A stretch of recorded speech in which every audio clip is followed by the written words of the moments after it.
시작하겠습니다. 진훈하는 남자 박희철입니다. 반갑습니다. 반갑습니다. 네, 네. 여러분들, 날로 날로 고귀해지는 여러분들을 만나게 됩니다.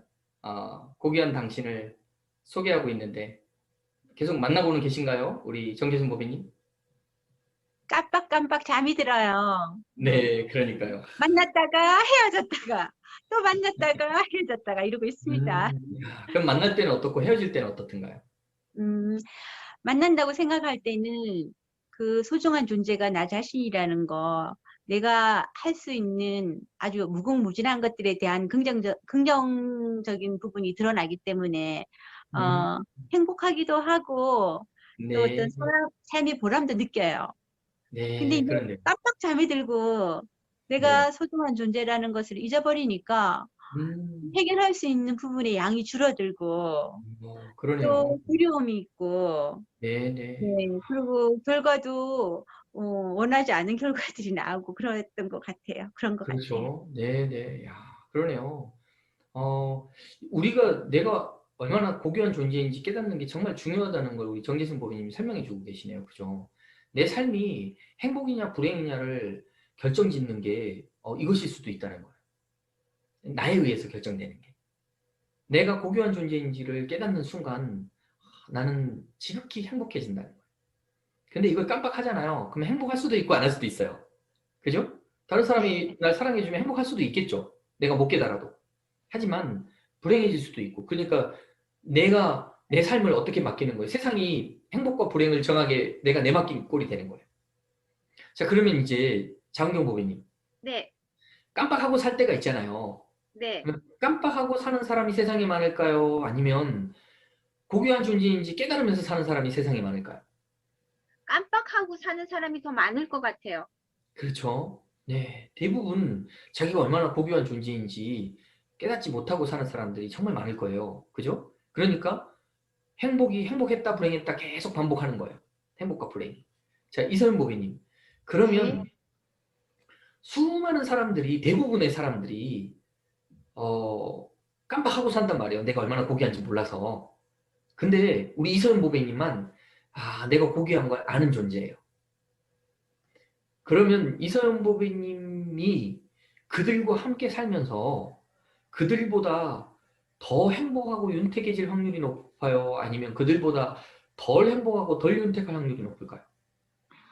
훨씬 더 행복하고 윤택한 삶을 살 수 있을 것 같아요. 그리고 제가 그런 존재라는 거를 이렇게 배움을 통해서 알고 자각을 했잖아요. 그러고 나니까 제 삶이 자체가 변하더라고요.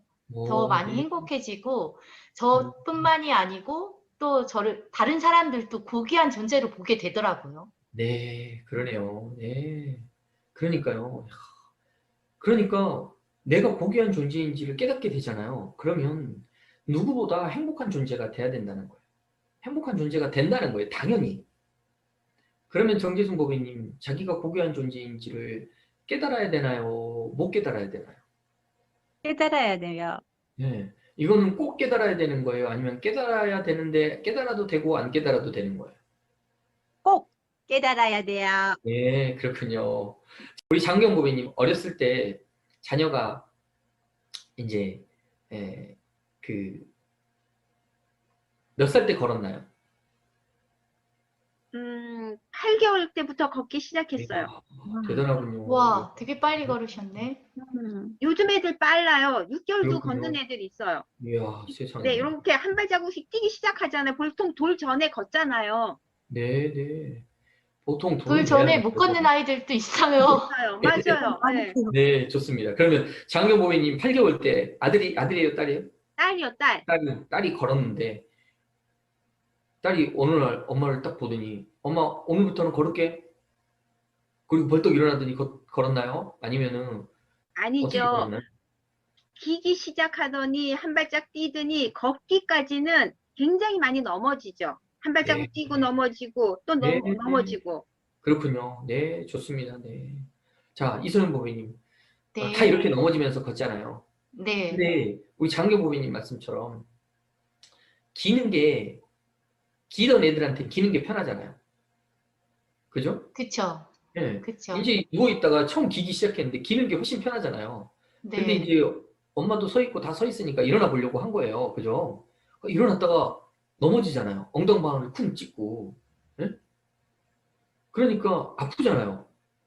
그러면 우리 이선 보배님도 이렇게 넘어져 보시면 엄청 아프잖아요. 지난번에도 산행하다가 다치기도 하시고 엄청 아프잖아요. 네. 그러면 이제 어, 이서영 보배님이 이제 아기 입장에서 한번 생각을 해보세요. 길 때는 이제 기는 게 숙달이 됐단 말이에요. 뭐 어디든 기어서 갈 수 있어요. 네 발이니까 안정감도 있잖아요. 네. 그죠? 안정감도 있고 어디든 갈 수 있는 이제 야 자신감이 생겼단 말이에요. 내 몸에. 근데 일어나야 될 것 같아서 일어나 봤는데 번번이 실패를 해요. 쿵쿵 주저앉아요. 그러면 다시 일어나는 게 쉬울까요? 아니면 그냥 걷는 게 더 쉬울까요? 아니 기는 게 더 쉬울까요? 애기 입장에서는 기는 네. 게 이미 익숙해지고 너무 쉽죠. 그렇죠. 네네. 그런데 아이들이 그렇다고 다시 막 기어다니지는 않잖아요. 계속 그렇죠. 실패를 하더라도 계속 일어나려고 네. 몇 하고 번 도전을 넘어지는 줄 하죠. 아세요? 몇 번? 1000번 넘게 뭐 10,000번을 음. 넘어져야지 일어난다 뭐 이런 얘기도 네. 있는데 누가 셌는지 모르겠는데요. 한 8,000번 정도 넘어져요. 8,000번. 아, 네. 온전히 걷기까지 넘어지는 숫자가 한 8,000번 정도 된대요. 그런데 정재순 보배님, 이 네. 8,000번을 넘어지는 동안에 우리 이서영 보배님 말씀하신 대로 애의 입장에서 보면 기는 게 편하잖아요. 근데 8,000번을 넘어지면서도 계속 일어나요. 계속. 어, 왜 일어날까요? 걸어야 되겠다는 의지? 네. 아니면 걸어야 되겠다는 의지. 네. 걸음으로써 그 성장하는 거에 대한 네. 뭐 자, 만족. 정재순 보배님이 애를 키운 지가 오래돼가지고 지금 잘 기억이 안 나요. 맞아요. 네. 애기가 넘어졌어요. 처음 딱 했는데. 그럼 정재순 보배님 어떻게 해요? 했을까요? 도와줬겠죠. 넘어졌으니까. 넘어졌을 때 첫 반응이 장경 보배님 첫 반응이 뭐예요? 막 그래요. 일어섰다가 박수 쳤어요. 맞아요. 네네 그렇죠. 이선 보배님이 칭찬하고, 네 그렇죠. 맞아요. 그랬던 네 프라이시스. 박수를 친단 말이에요. 음, 그죠? 음. 일어섰을 때 박수랑 주저앉았을 때 박수랑 어떤 게 더 커요? 앉았을 때 박수를 더 많이 쳤던 것 같아요. 그죠? 참 뭐 비교하기 일어나라고. 힘들지만 하여간 대등하죠. 응. 그죠? 네, 네, 네. 대등하잖아요. 응? 어. 일어섰다는 게 너무 훌륭해서 치다 보니까 앉아버렸잖아요. 네. 근데 얘 입장에서는 지금 일어서서 친 건지 앉아서 친 건지도 모르고 어때요? 너무 기분 좋잖아요. 네. 이 아이는 언젠가는 일어났을 텐데 언젠간 일어난단 말이에요. 근데 언젠가 일어난다고 모든 애들이 다 일어나진 않는다. 연구하는 사람들이 연구를 하다가 깨닫게 된 게 있어요. 그게 뭐냐면요. 조류를 연구하는 사람들은 새가 그렇게 똑똑한지 몰랐대요. 여러분들 이 까마귀 같은 애들은요. 지역마다 문화가 다를 정도로 그러니까 도구를 써요. 도구를. 원숭이들은요. 훈련을 잘 시키니까요. 침팬지 같은 애들이 번호를 까만 모니터에다가 50가지를 써놓고 한 1초 보여줘요. 근데 1부터 50까지 찾아내요. 브라인드 처리를 했는데. 인간이 볼 때는 그거 찾아내는 인간은 거의 없어요. 근데 훈련받은 이 침팬지는 그걸 해요. 근데 이상하더라는 거예요. 도대체 왜 이 똑똑한 유인원들이 인간의 지배를 받고 살까? 그래서 연구를 하다가 여러분들이 잘 아시겠지만 애들은 IQ를 테스트를 할 수가 없잖아요. 그래서 뭐를 하냐면 블럭 쌓기를 시켜요. 블럭 쌓기를 시키는데 블럭 쌓기를 잘하면 IQ가 좋은 거고요. 블럭 쌓기 못하면 IQ가 떨어지는 거예요. 블럭 쌓기를 시켜봤더니 이상하게도 인간의 애들은 블럭 쌓기를 정말 잘하는데 원숭이 유인원 애들은 블럭 쌓기를 못하더라는 거예요. 그 이유가 뭐냐면요. 그 이유가 뭘까요? 장경 보이님. 아까 말씀하셨잖아요. 박수 받았다고, 네. 칭찬받았다고. 네. 인간의 애들만 엄마의 오만 호들갑의 박수를 다 받더라는 거예요. 그래서 계속 지능이 발달하게 된 거예요. 근데 참 재밌게도요. 인간의 애들만이 태어나자마자 엄마가 이렇게 보살펴주지 않잖아요. 그러면 죽어요. 어떤 동물도 태어나잖아요. 나자마자 엄마 젖을 찾아와요. 지가. 그래가지고 막 물고 알아서 먹어요. 근데 인간의 애들은 엄마가 안아가지고 먹이지 않잖아요. 그럼 죽어요. 얘가 할 줄 아는 거라고 우는 거밖에 없어요. 우는 거. 이 미숙아로 태어난 이 부족함 때문에 엄마가 감동해주는 이 능력으로 이 아이는 성장하는 거예요. 맞네. 네. 그러면 여러분이 지금 여러분은 돌쯤 되면 걸어야 되고 이렇게 생각했잖아요. 근데 실제로 못 걷는 아이들이 발견되더라는 거예요.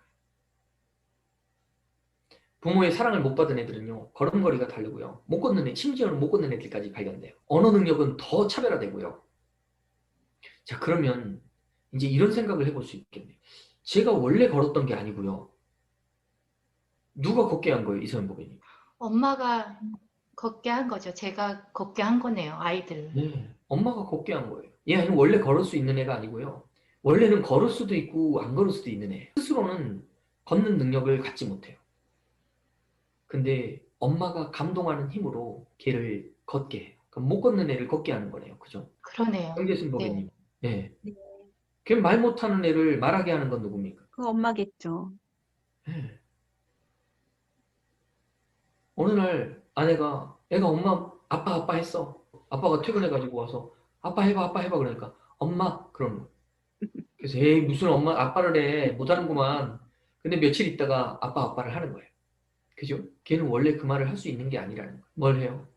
끊임없이 엄마가 옆에서 연습을 시키죠. 아빠 해봐 네. 이러면서. 네. 그리고 하면 어떻게 해요? 보상을 해주죠. 어떤 보상을 해줍니까? 사탕 줄 칭찬을 테니까 아빠 해주고 해봐. 사랑을 주죠. 그렇죠. 이렇게 안 한다는 거예요. 사탕 줄 테니까 아빠 해봐가 아니고요. 그냥 사랑해주죠. 장경 보배님의 사랑이 뭘 만들어내는지 아시겠죠?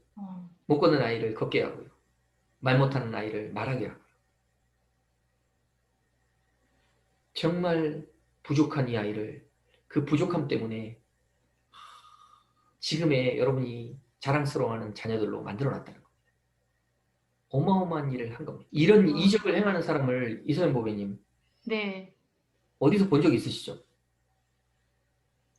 네. 이런 이적을 행하는 사람들이 있어요. 예? 못 걷는 사람을 걷게 하고요. 말 못하는 사람을 말하게 하고요. 못 보는 사람을 보게 하고요. 예수님 말씀인 것 같아요. 굳이 응, 기적을 일으키고. 꼭 안 찍어도 그죠? 네. 네. 아주 특별한 분들이 이런 이적을 행했잖아요. 근데 여러분도 똑같이 그것을 해왔던 사람이라는 거예요. 네. 여러분이 바로 그런 분들. 그렇기 때문에 여러분 스스로가 얼마나 고귀한 존재인지를 만나야 되기 때문에 제가 소개합니다. 정재순 보배님. 이분을 소개했는데 만나보니까 어떠세요? 알게 됨으로써 존재를 하긴 하는 것 같아요. 네, 그렇군요. 좋습니다. 가슴이 막 벅차오름을 느끼고 있어요. 네, 그러네요. 네. 자신이 얼마나 고귀한 존재인지만 깨달아도 이렇게 벅찬 마음이 생깁니다. 나의 사랑이 얼마나 많은 일을 할 수 있을지 저는 감히 상상하기도 힘듭니다. 위험을 무릅쓰고 장은경 보배님. 저는 이 얘기를 들으니까 오히려 네. 이게 반성이 되고 미안한 생각이 드네요. 이렇게 참 고귀한 사랑을 주고 이렇게 해서 아이들을 사랑을 많이 줘야 되는데 많이 주지 못해서 참 미안하다. 그런 네. 생각이 드네요. 네. 그렇군요. 그런 엄마가 그런 큰 힘을 갖고 있는데 한 네. 사람 한 사람 자녀들을 고귀하게 키우고 좋은 존재로서 이렇게 부각시키고 스스로 자기 자신을 참 이렇게 소중하다 여길 수 있게끔 더 많은 사랑을 줬어야 되는데 네. 순간순간 참 그렇게 못했다. 그런 생각이 들어서 아이들한테 좀 미안하다 이런 생각이 네. 들어요. 그렇군요. 네. 이제부터 하시면 됩니다. 이제부터. 네. 그럼요. 그게 이제 여러분이 자녀와 자신과의 관계보다 더 중요한 건 이제 나와 모든 것과의 관계로 보시면 됩니다. 나와 모든 것과의 관계. 여러분이 나와 모든 것과의 관계에서 사랑을 주는 자가 되잖아요. 그 순간 여러분은 갑이 되는 거예요. 주는 자가 받는 거니까. 네. 오늘 함께해 주신 여러분들 감사드리고 다음 시간에 또 찾아뵙겠습니다. 감사합니다. 감사합니다. 네, 수고하셨습니다. 감사합니다. 네.